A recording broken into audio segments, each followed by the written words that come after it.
What's up guys, welcome to another RCD tattoo video. My name is Chris Sage, and in this video I'm going to share with you guys what I use for my Graywash set. So come on over. Okay, so here I have the caps that I'm going to be using for my ink, and I also have some cups for my needles to sit in while I'm not using them, and then I have my rinsing cup. So the way that I have this set up is I have it split into my value system. This is where my blacks are going to be, this is where my dark and mid tones are going to be, and this is where my lighter tones are going to be. The reason why I have these two sticks right here, they're visual cues. It kind of helps me know exactly what cap I'm going to be dipping in without having to overthink about it. So as I'm tattooing, instead of having to count the caps to know which value I'm dipping in, by just having the cue right here, I can tell right away where it is that I'm going to be dipping in. So it kind of saves me time. This can be done like this. You can just leave a space in between if you want, or just any other markers that you want to put there just to make sure that you separate the values. On my right hand side right here, what I usually do is I'll have my blacks. I usually do 2 full caps of black. And the reason why I have 2 rows, by the way, is because I usually have this doubled, because generally when I'm doing a black and gray piece, I run out of the ink, so I like to have doubles just in case. Okay, so you can just always have one filled up if you want, and then have the other one as backup in case you run out, or you can just fill them up at the same time. It's up to you.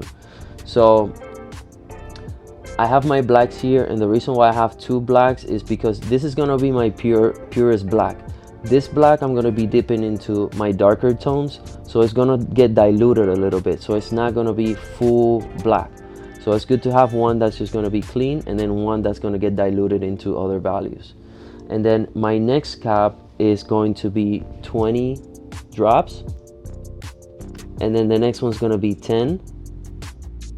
The next one's going to be 5 or 6, 3, 1. Then, depending on the person's skin tone, I'm gonna put a few drops of white into the caps, into only my lighter tones. I generally do anywhere between 3 to 5 drops, depending on the person. If the person is darker skin, I don't want to put so many drops. I put less. If the person has a more fair skin, then I put more white into it. So in this case, I'm just gonna put 3.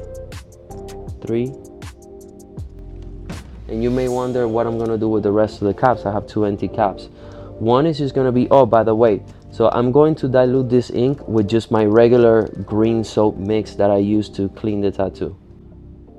And then I'm gonna fill this one up with just green soap. I like having this one there because there may be an instance where I need a value that's going to be lighter than my lightest tone. So I'll take this tone and I'll dip it into my clear cup, and it'll give me a lighter tone. You can also use it to lighten up other tones as well. So I always have that there just in case that I may need it.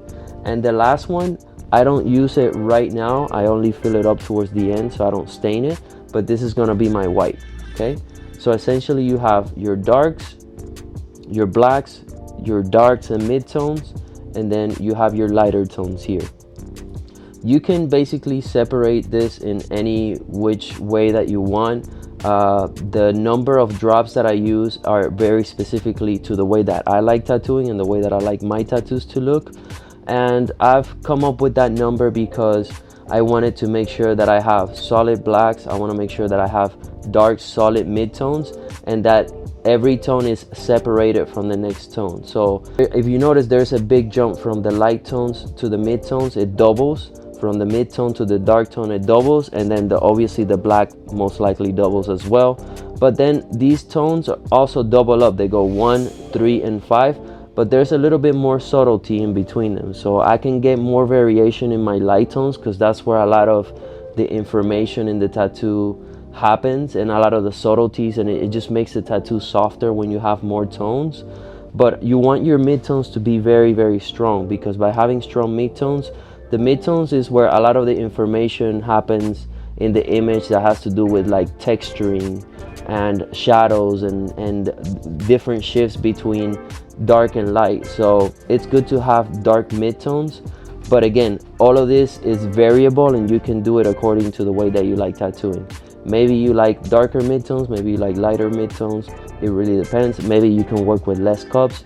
It doesn't matter. But the point that I want to drive home with this is make sure that you have some sort of visual mark right here to separate your values, and it's just going to make your job a lot easier while you're tattooing. All right, I hope that helps you out, guys. Make sure that you follow the channel and you stay up to date by hitting the notification button. If you have any questions, leave them in the comments below, and stay creative, stay curious, and I'll see you guys in the next video. Bye.